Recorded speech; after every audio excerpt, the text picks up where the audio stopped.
Violence against Native American women remains one of the most severe and persistent human rights crises in the United States.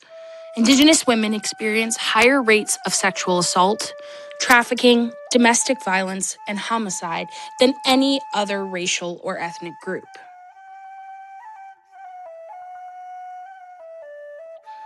Over half of Native women and girls will experience some form of sexual assault in their lifetime, and they are twice as likely to be raped than Caucasian women.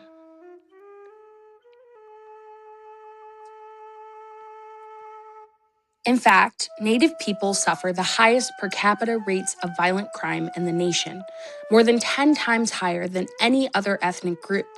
Murder is the third leading cause of death for Indigenous women.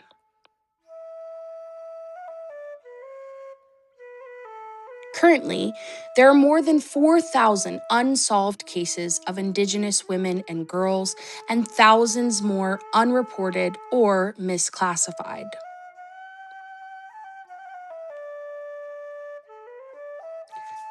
Scholars suggest that these harms are not accidental, but emerge from historical and structural processes tied to settler colonialism and economic priorities that place resource extraction above Indigenous safety and sovereignty.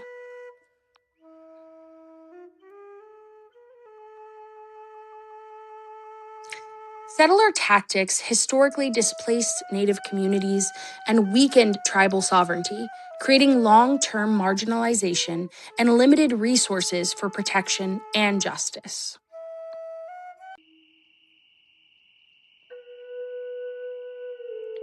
The history of the United States is littered with centuries of treaty violations, coercion, and systemic erosion of tribal sovereignty that facilitated the dispossession of Native nations. These forced land cessions were aimed at the elimination and dissolution of Native societies.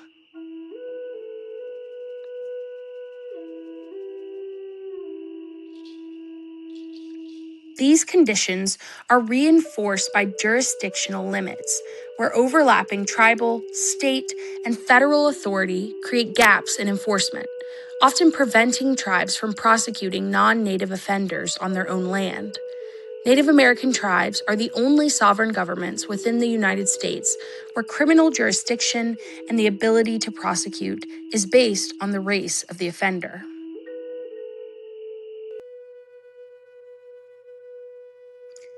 Tribal lands, once considered worthless and economically unproductive, are now highly valuable, making them prime targets for extractive industries today.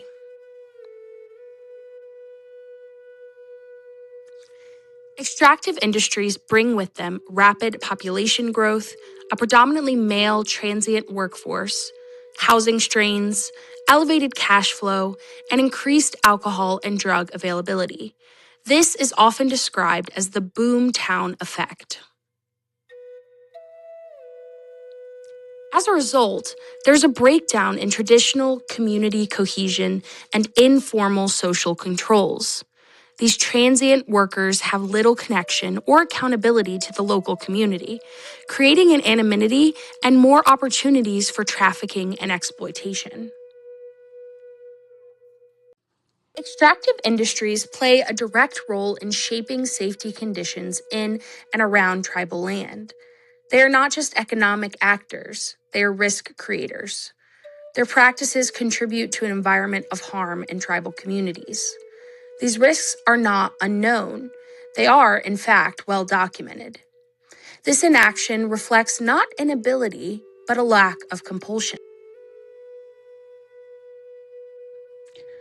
Jurisdictional limits and the marginalization of Native American communities should not be understood as a distinct or coincidental phenomena, but rather as interdependent outcomes of long-standing settler colonial strategies. One exists because of the other.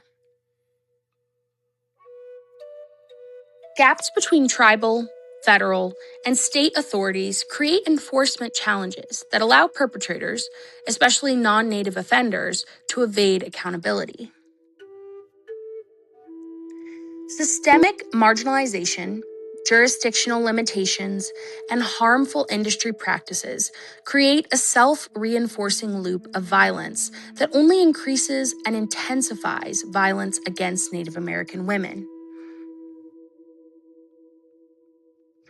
Extractive industries work within the gaps of federal jurisdictional law, increasing their culpability and thus creating an ethical responsibility to prevent foreseeable harm.